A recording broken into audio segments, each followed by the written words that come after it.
Let's say the motion was, this House believes that the project of liberal democracy has failed. So it's not a traditional value judgment debate in the sense that we are asked to explain whether something does more harm than good, or whether it is good if liberal democracy was implemented or should be implemented in a specific way. When we say that something has failed, this implies two things: that there is a metric for success or failure that is subject to debate, and that there was an attempt that was made throughout history. So for this particular motion, let's break it down into two parts. First, characterize what the project of liberal democracy was. This debate is not in itself only about the theory of liberal democracy or about liberal democratic states, but it is about the project, a coordinated effort to spread and export liberal democracy. And one immediate fantastic characterization here is that the project of liberal democracy can be traced back to the financial, political, and economic efforts from Western states and Western-led institutions to encourage or pressure near-authoritarian and undemocratic states to become liberally democratic. And of course, this itself is subject to rich debate on how this manifested, whether these structures were legitimate, and whether this project was representative in its formation. And allow me to point out here that this characterization is historical.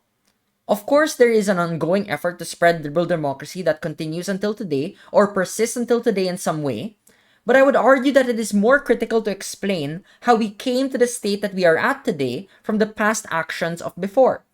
So any outcome that was in some way contingent on past efforts of this project, which is likely to be the case, should be evaluated as such too.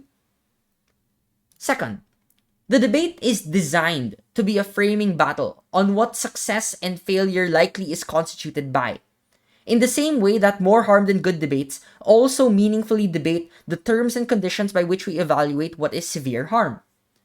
So for this debate, success can be conceptualized as whether states have actually become more liberally democratic, whether the process of exporting liberal democracy has created a more stable geopolitical system, or whether these states are better off compared to if these efforts likely did not exist, which is to say, if the project of liberal democracy responded to a particular crisis in a good way or not. So all of these standards are all still third-party neutral observer standards that lean on the aspirations and hopes of the project of liberal democracy, and they do not necessarily have to take the position of an actor like, oh, we should evaluate this from the authors of this project, which I think properly or does not understand the debate. Instead, think of it like this. The project of liberal democracy may have incidentally been of selfish interests from the people who exported it, but the broader and more comprehensive goals of this project were to unify states and make them more democratic, which is why a lot of states participated in it. So in short, yes, these goals should be subject to debate, and part of the debate involves the mutual compromise and process of deliberating what is constant and agreeable among all of the teams. So my tip here is always to be charitable and to be reasonable and to directly engage as much as possible with the standards of other teams, which is what you usually do in other debates as well.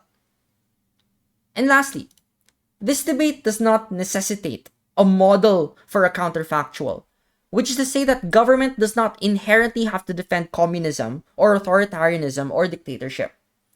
Instead, pause for a moment and think slowly, and you will realize that if you could frame your argument as the project of liberal democracy has failed because it has created more authoritarians in the process, then you could actually say that the project of liberal democracy actually interfered with existing grassroots democratic movements because of excessive Western intervention to undermine these governments.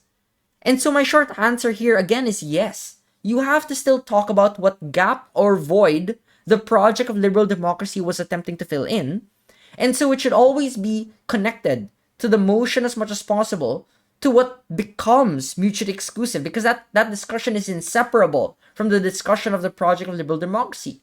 And of course, again, that itself is subject to debate. Alright, that's it for today's video. Hopefully this video illustrates that has-failed motions, which are becoming more popular, are much richer and have a lot more possibilities to discuss than before. Thanks again.